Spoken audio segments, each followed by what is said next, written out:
Good morning, good evening, good afternoon. Whatever time it is, I hope you're having a great one. You're here with Emil, and we're reading the Mandate for Leadership, the Conservative Promise. This is also known as Project 2025. We're currently on the last chapter. So if you made it this far, great. If you just skipped to this part, well, you're probably a traitor. And I mean a Federal Trade Commission. That's what you're interested in, that meaning. So with that being said, turn to page 869. This is Federal Trade Commission, and the author of this is Adam Candip, and we're going to 869 to 882.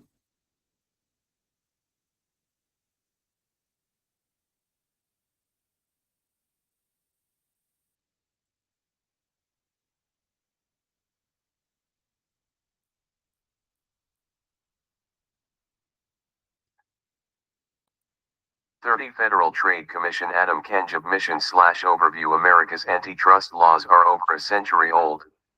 In 1890, the U.S. Congress enacted the Sherman Act, the first federal prohibition on trusts and restraints of trade. The Clayton Act II, adopted in 1914, builds upon the Sherman Act, outlawing certain practices, such as price fixing, while bringing other business combinations, such as mergers and acquisitions, under regulatory scrutiny.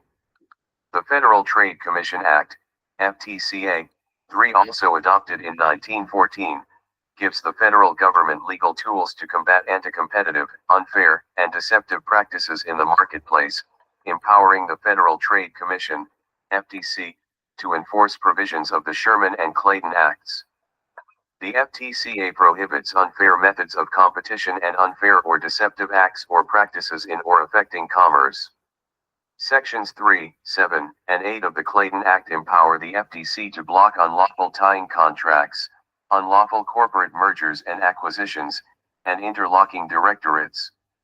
Under an amendment to the FTCA, the Robinson-Patman Act, the FTC has authority to prohibit practices involving discriminatory pricing and product promotion.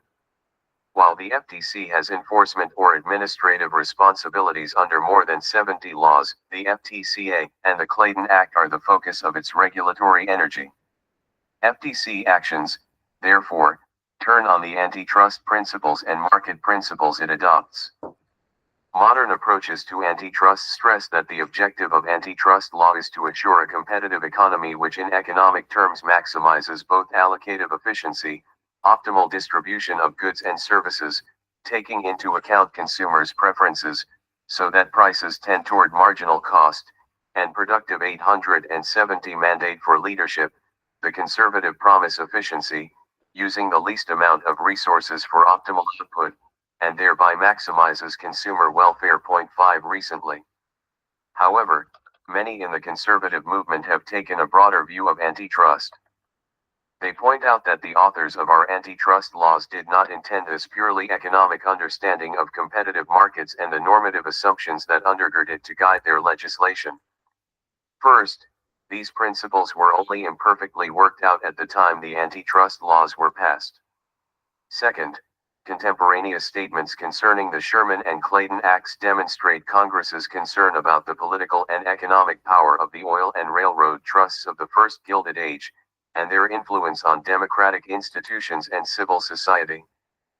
Antitrust law can combat dominant firms' baleful effects on democratic institutions such as free speech, the marketplace of ideas, shareholder control, and managerial accountability, as well as collusive behavior with government. Republican Senator John Sherman explained to Congress in support of his eponymous legislation, "If we will not endure a king as a political power, we should not endure a king over the production, transportation, and sale of any of the necessaries of life. If we would not submit to an emperor, we should not submit to an autocrat of trade, with power to prevent competition and to fix the price of any commodity." 6 Similarly, identifying the institutional threats that market concentration can pose, the former Republican president and future Supreme Court Justice William Howard Taft wrote at the time, "The federal antitrust law is one of the most important statutes ever passed in this country. It was a step taken by Congress to meet what the public had found to be a growing and intolerable evil in combinations between many who had capital employed in a branch of trade, industry, or transportation, to obtain control of it, regulate prices, and make unlimited profit. Taft saw in this economic threat broader implications for American society since the building of great and powerful corporations which had, many of them, intervened in politics and through use of corrupt machines and bosses threatened us with a plutocracy. 7 others in the conservative movement have maintained for numerous decades that an economic justification is the only coherent approach to the antitrust laws. Many view the first 90 years of U.S. antitrust policy as unprincipled in its approach, often resulting in policies that, by trying to protect smaller competitors, ended up 871 Federal Trade Commission raising prices for consumers. Judge Robert Bork in his influential book The Antitrust Paradox found economic justifications for previously denounced behavior including small horizontal mergers, all vertical, and conglomerate mergers, vertical price maintenance and market division agreements, tying arrangements, exclusive dealings, and requirements contracts, predatory price cutting, and price discrimination. Bork also defended corporate bigness if it came about through internal growth or acceptable mergers.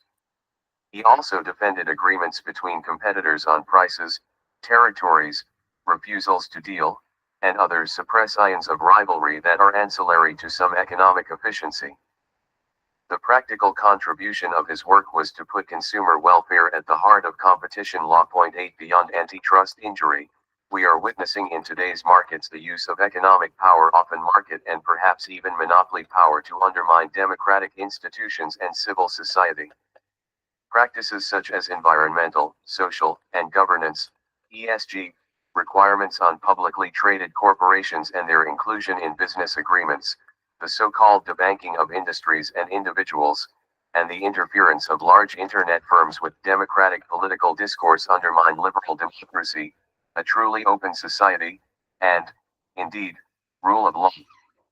Without rule of law, markets themselves will wither. 9 Critical of the social responsibility agenda, Milton Friedman in his provocatively titled essay The Social Responsibility of Business is to Increase Its Profit states, here is one and only one social responsibility of business: to use its resources and engage in activities designed to increase its profits so long as it stays in the rules of the game, which is to say, engages in open and free competition, without deception or fraud. 10 For Friedman, market mechanisms, not political mechanisms, are the appropriate way to determine the allocation of scarce resources to alternative uses. Business managers appropriate shareholder wealth when they use corporate resources to further their personal political beliefs, even when pursuing what they consider a socially responsible or moral agenda. The business of American business is business, not ideology. More broadly, there is less and less debate around the growth of monopoly rents throughout the U.S. economy. The current data strongly suggests that U.S. corporations are systematically earning far higher profits than they were 25 or 30 years ago.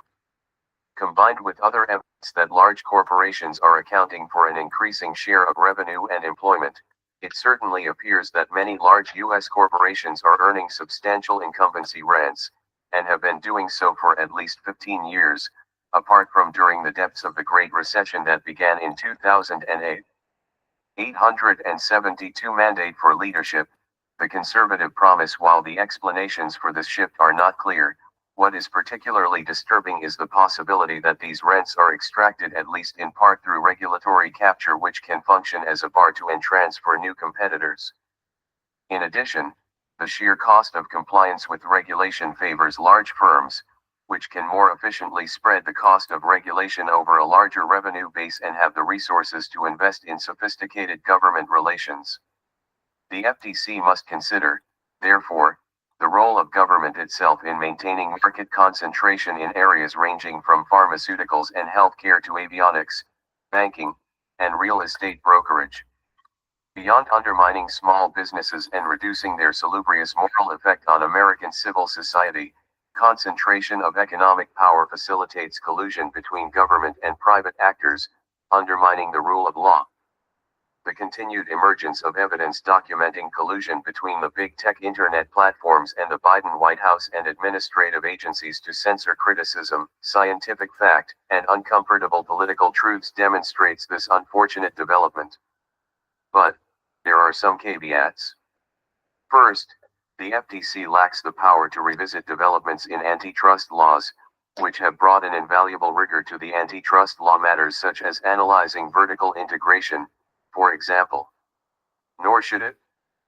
Second, the FTC's recent rescinding of its 2015 policy statement was undoubtedly ill-considered. Point 11. Of course, the consumer welfare standard must guide FTC action, but, in appropriate situations and with strong evidence, this standard must be expanded to include more factors than just price. Further, a similar standard of proof used to establish that a practice challenged by the Commission causes harm to competition must also apply in demonstrating the efficiencies that justify the practices. President Harry Truman reportedly made the famous quip, "Give me a one-handed economist. All my economists say on the one hand, then but on the other." When it comes to some of the more vexing issues in antitrust regulation, the conservative movement is in the same predicament. Many wish to preserve the productivity and efficiency focus of an economic-based consumer welfare standard approach to antitrust enforcements. Others are more willing to look at the effects of business concentration in certain industries on innovation, the institutional resilience of our democracy, and children's development. The following discussion sets forth policy principles and initiatives on which there was agreement among the contributors to this chapter, and notes, and explains where there was dissent. Needed reforms should the FTC enforce antitrust or even continue to exist. Some conservatives think that antitrust enforcement should be invested solely in the Department of Justice, DOJ. The FTC's commissioners are not removable at will by the president, which many quite reasonably believe violates the vesting clause 873 Federal Trade Commission of Article 2 of the Constitution. It is for this reason that conservatives have long believed in either ending law enforcement activities of independent agencies or ending their independent status. The Supreme Court ruling in Humphrey's Executor 12 upholding agency independence seems ripe for revisiting and perhaps sooner than later. Point 13. Others think that the post-New Deal expansion of the administrative state has had baleful effects upon our society and earnestly share the hope that it can be greatly curtailed if not eliminated, or that its authority can be returned to the states and other democratically accountable political institutions. But, until there is a return to a constitutional structure that the Founding Fathers would have recognized and a massive shrinking of the administrative state, conservatives cannot unilaterally disarm and fail to use the power of government to further a conservative agenda. As experience shows, the administrative state will grow and further its own agenda, often at odds with conservative thought, even under conservative leadership. Unless conservatives take a firm hand to the bureaucracy and marshal its power to defend a freedom-promoting agenda, nothing will stop the bureaucracy's anti-free market, leftist march. ESG practices as a cover for anti-competitive activity and possible unfair trade practices. It has long been suspected, and is now increasingly documented, that corporate social advocacy on issues ranging from diversity, equity, and inclusion, DEI, to the environmental, social, and governance, ESG, movement also serves to launder corporate reputation and perhaps obtain favorable treatment from government actors. In a recent Senate Judiciary hearing, Senator Josh Hawley asked FTC Chair Lina Khan if the FTC had conditioned merger reviews on ESG or critical race theories adopted by the firms involved. Khan responded by saying that she turned down deals when firms offered social justice policies in return for approving unlawful deals. In response to a similar question from Senator Tom Cotton, Khan responded that firms try to come to the FTC to get out of antitrust liability by offering climate, diversity, or other forms of ESG-type offerings, but that there is no ESG loophole in the antitrust laws. Point 14. Her comments suggest that there is a movement of firms attempting to use both ESG and DEI as a sort of reputational laundering to avoid enforcement of potentially criminal activity. The FTC should set up an ESG/DEI collusion task force to investigate firms, particularly in private equity, to see if they are using the practice as a means to meet targets, fix prices, or reduce output. Congress should investigate ESG practices as a cover for anti-competitive activity and possible unfair trade practices. The business of American business is business, not ideology. The privileges extended to corporations in American society come with the expectation that 874 mandate for leadership, the conservative promise they will pursue profits for shareholders, bringing about economic growth. Managers, particularly in publicly traded corporations, who use their power to advance sets of fashionable moral beliefs, such as ESG/DEI, introduce agency problems into the shareholder relationship and appropriate corporate wealth for their own benefit. Milton Friedman recognized this problem decades ago when answering the question whether businesses have ethical or social obligations, as was mentioned above. Contrary to his detractors, Friedman did not defend greed as good. Rather, according to Friedman, socially responsible activities conducted by a corporation distort economic freedom because shareholders do not decide how their money will be spent, increasing the possibility for fraud or management opportunism. This is especially the case in concentrated industries with market power. 15 Managers who insert their own values into underwriting agreements, contracts for professional services, or other business transactions co-opt shareholder value for their own personal utility. This is an unfair trade practice, particularly when it occurs in industries that enjoy market power and special privileges or relationships with the government. Cancel culture, collusion, and commerce. As a corollary, businesses that make general offers of service to the public forego profits by refusing to service a lawful activity, i.e., fossil fuel extraction or gun manufacturing, raising similar concerns. When banks or internet platforms refuse customers based on their political or social views, as distinguished from religious views, they forego profits. While such decisions are often justified on public relations, marketing, or branding grounds, and normally such decisions, reflecting business judgment, should and would receive deference, this presumption is harder to make in a highly partisan, ideologically divided America. This type of behavior can rise to the level of an unfair trade practice when the business is 1. Publicly traded, 2. Highly regulated, 3. Enjoys legal privileges, 4. Enjoys market power, and 5. Appears to engage in its own political or social agenda that is unrelated to any conceivable branding concerns.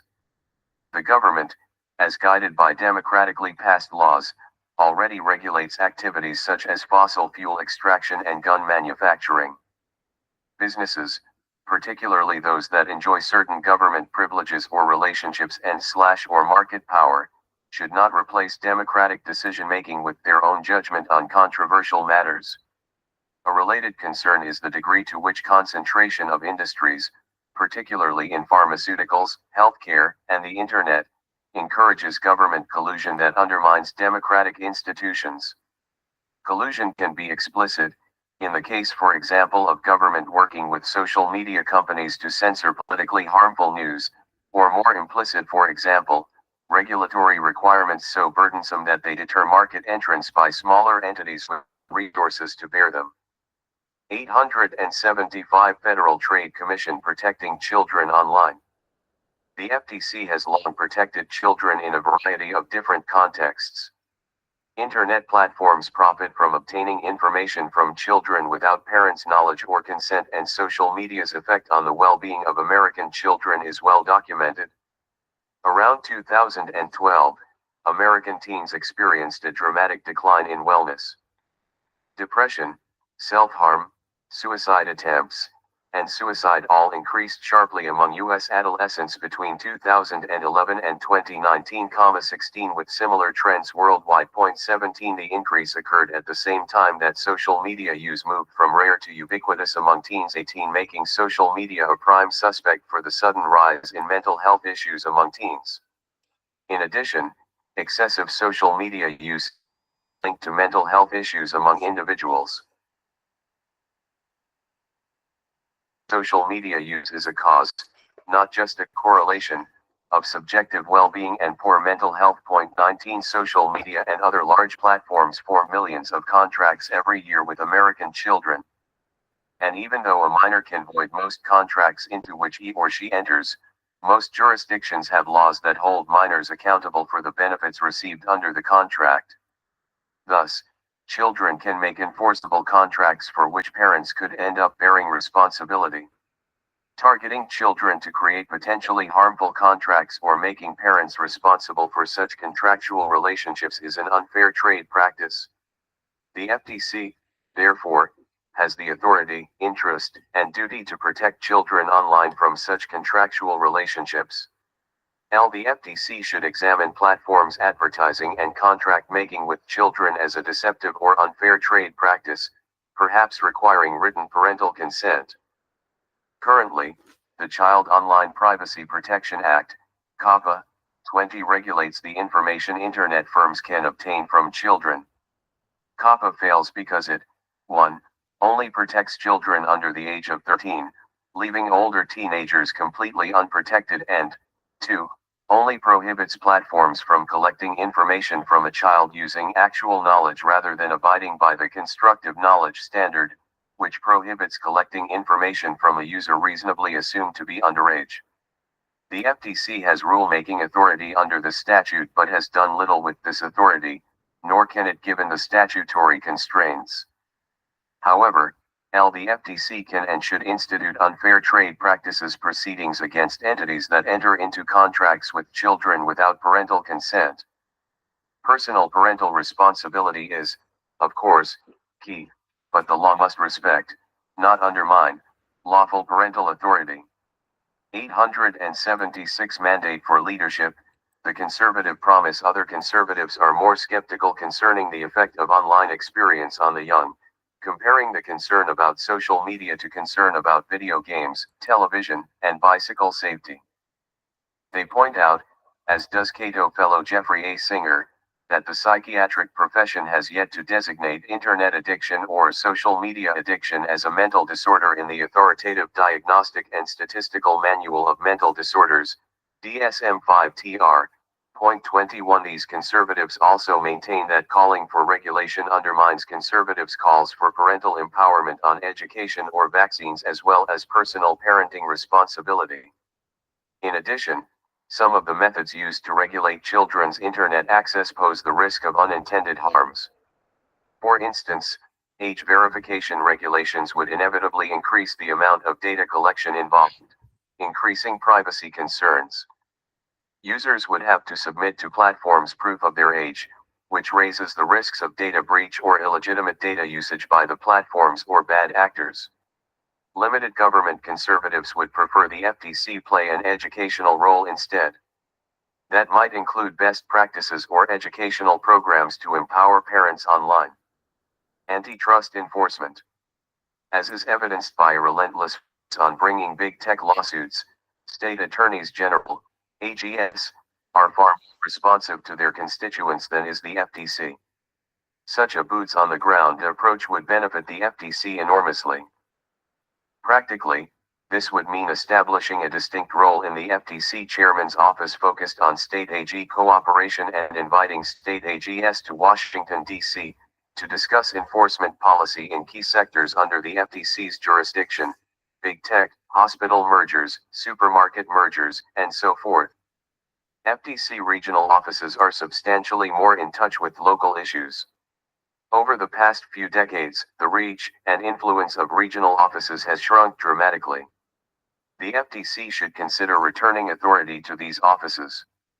Some conservatives, however, are less supportive of this idea.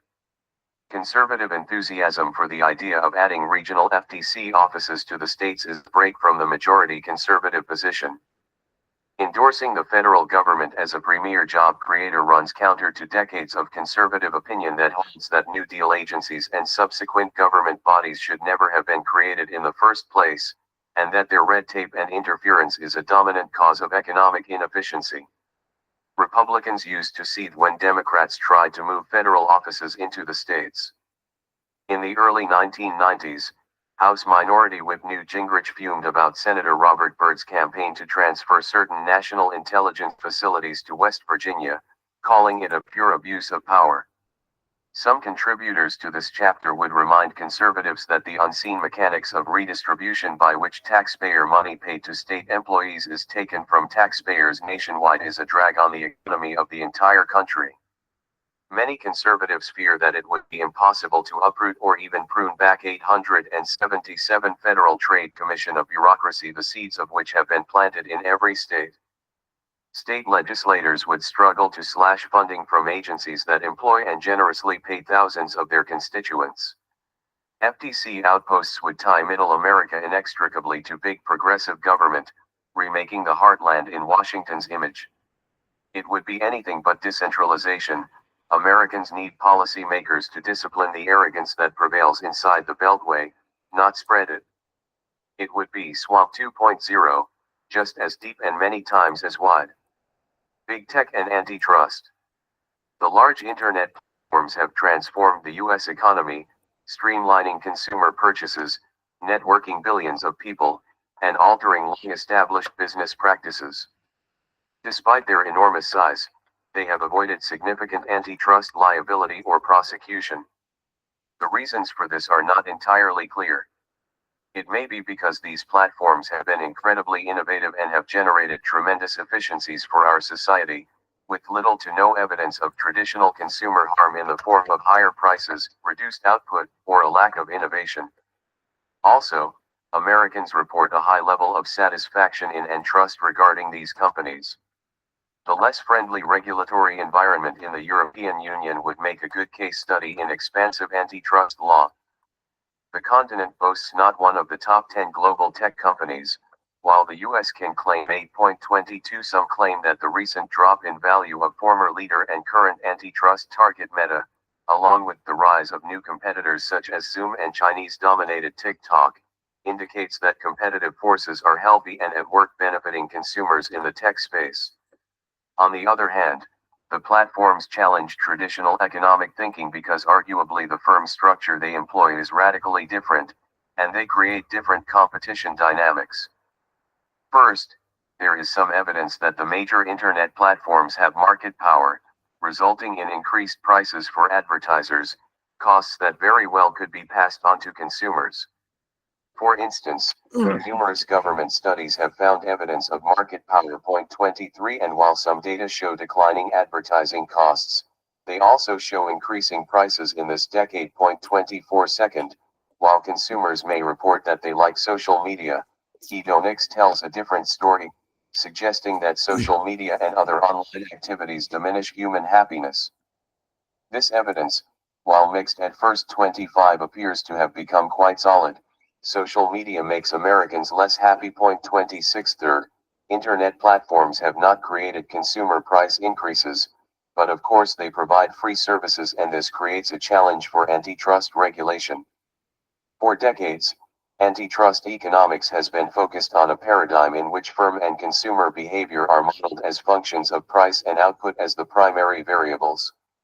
It may very well be that these models do not fully capture the effect of technologies that enable increasing returns to scale based on data, such 878 mandate for leadership, the conservative promise as digital platforms. This possibility cannot be lightly discounted, considering the tremendous market power of these firms and their market cap, with the top 5 firms of the US market, Apple, Microsoft, Amazon, Tesla, and Alphabet, responsible for 23.5% of the market cap of the S&P 500 index in early December 2021. The questionable predictive power of traditional economic theory was illustrated when, after a much heralded investigation, antitrust regulators appointed by former President Barack Obama declined to sue Google in January 2013 for anti-competitive behavior. The FTC spent 19 months investigating Google over allegations that the search giant was violating antitrust laws by favoring its own products over those of rival content providers, including eBay, Yelp, TripAdvisor, Facebook, and Amazon. The probe focused on Google's control over online search and search advertising, as well as the company's growing dominance in mobile phone software. According to documents uncovered in press reports 27, the FTC's economists successfully argued against initiating antitrust action against the company. This decision was based in large part on a series of predictions that the agency's staff economic experts made. These predictions turned out to be wrong in several respects. For instance, according to press accounts, these economic experts saw only limited potential for growth in ads that track users across the web, now the backbone of Google parent company Alphabet's $182.5 billion in annual revenue. Relying on theory, the experts downplayed the importance of mobile search, believing that search would continue to be conducted primarily on desktop computers and thereby underestimating the effect of Google on Android systems. The experts predicted that Microsoft, Mozilla, or Amazon would offer viable competition to Google in mobile search. This decision, of course, occurred in a political environment of close relationships between the Obama administration and Silicon Valley. Just as traditional economic theory seems inadequate to the job of understanding big tech and predicting its behavior, empirical evidence is very difficult to come by. This is particularly troublesome. Beyond the fact that most user data are proprietary, online markets change so quickly that econometric conclusions are often difficult to make, because even if the data are available, they do not exist for long enough time horizons. Yet, a pattern of highly concentrated firms with occasional dropout and replacement by another successor firm with vast market power seems to be emerging. The policy implications of this quandary are not clear, but for the conservative movement, some believe that some type of policy response is necessary. The dominant internet platforms have disrupted democratic deliberation, as is evidenced by the Hunter Biden laptop story. They have a propensity to collude with government to advance political goals, as documents unearthed by the Missouri and Louisiana AG suits concerning the COVID response demonstrate. And they play a pivotal role in our economy. 879 Federal Trade Commission. As Judge Frank Easterbrook famously suggested, regulators should look at the cost of error in their judgments. This argument has usually been used to buttress a tentative and hands-off approach to antitrust, because judicial error in antitrust will persist, type 2 error, and continue to damage markets, while failure to take antitrust action, type I error, will correct itself in the long run as competitors challenge monopolies. Point 28. However, failing to take antitrust enforcement action, type I error, includes the possibility of real injury to the structure of important American institutions such as democratic accountability and free speech. If so, a more proactive approach may be warranted. Certain online services, such as social media, have an unquestionable negative utility, particularly on young people, as set forth above. The more efficient provision of such services may create more unhappiness. More broadly, the utility benefits of many online platforms and services are obscure and may be significantly overstated, as the most recent evidence suggests. Point 29. The FTC must become more sophisticated in measuring consumer surplus.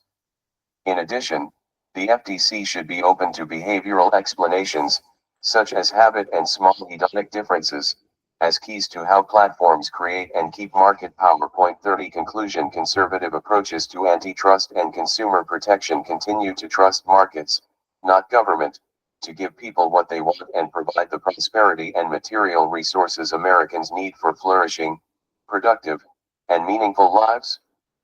At the same time, conservatives cannot be blind to certain developments in the American economy that appear to make government, private sector collusion more likely, threaten vital democratic institutions, such as free speech, and threaten the happiness and mental well-being of many Americans, particularly children. Many, but not all, conservatives believe that these developments may warrant the FTC's making a careful recalibration of certain aspects of antitrust and consumer protection law and enforcement. Authors note, the preparation of this chapter was a collective enterprise of individuals involved in the 2025 Presidential Transition Project. All contributors to this chapter are listed at the front of this volume, but Rachel Bobert, John Ehret, Christopher Iacobella, Jessica Malugin, and John Schwepp deserve special mention. The author alone assumes responsibility for the content of this chapter, and no views expressed herein should be attributed to.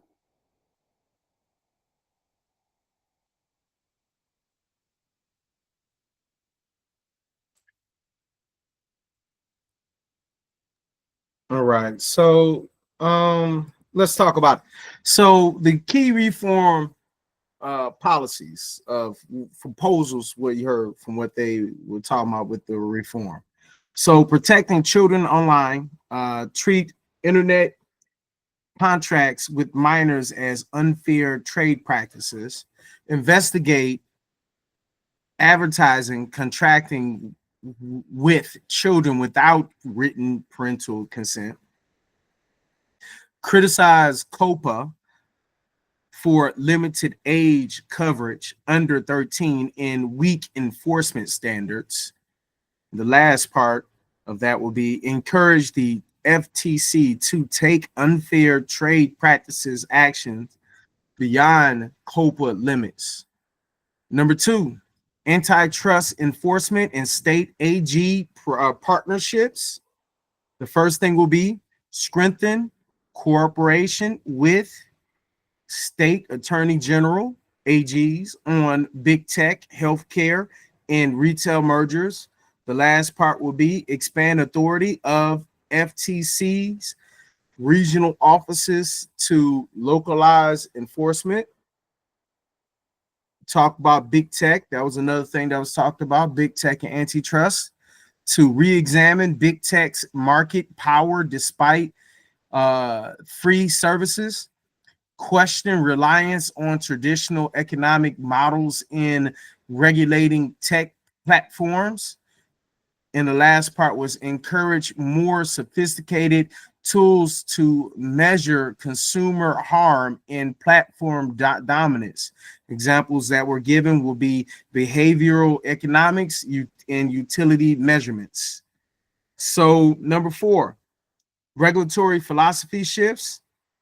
Recognize growing conservative support for proactive FTC enforcement due to big tech's role in political censorship. Examples given: Hunter Biden's story and also the COVID moderation. Last part of that will be social media effect on mental health and free speech. The last part of regulatory philosophy shift would be the push for behavioral understanding of market power, addiction, habit loops, emotional harm. So let's talk about the pros and cons of this. So pro number 1, enhanced child protection, closes gaps in COPA, targets manipulative,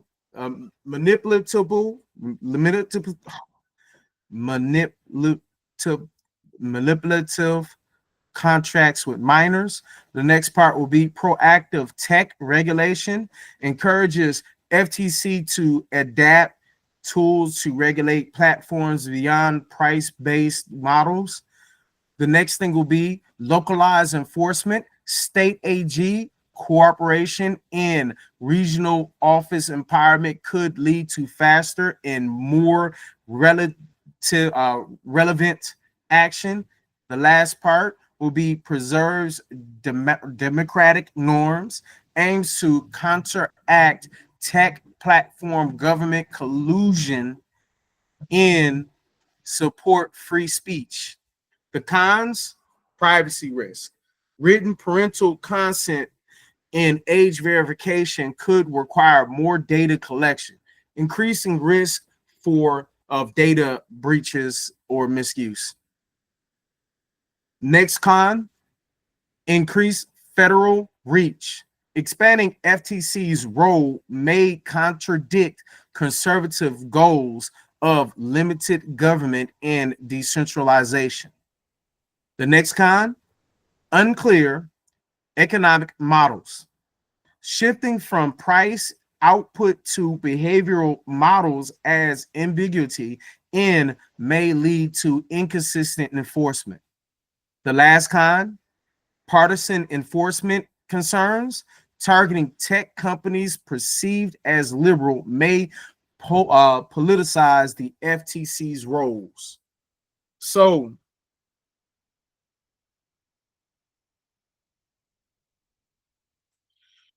that will conclude the reading of the mandate. Outside of the onward, we will be reading the onward and concluding that, just because.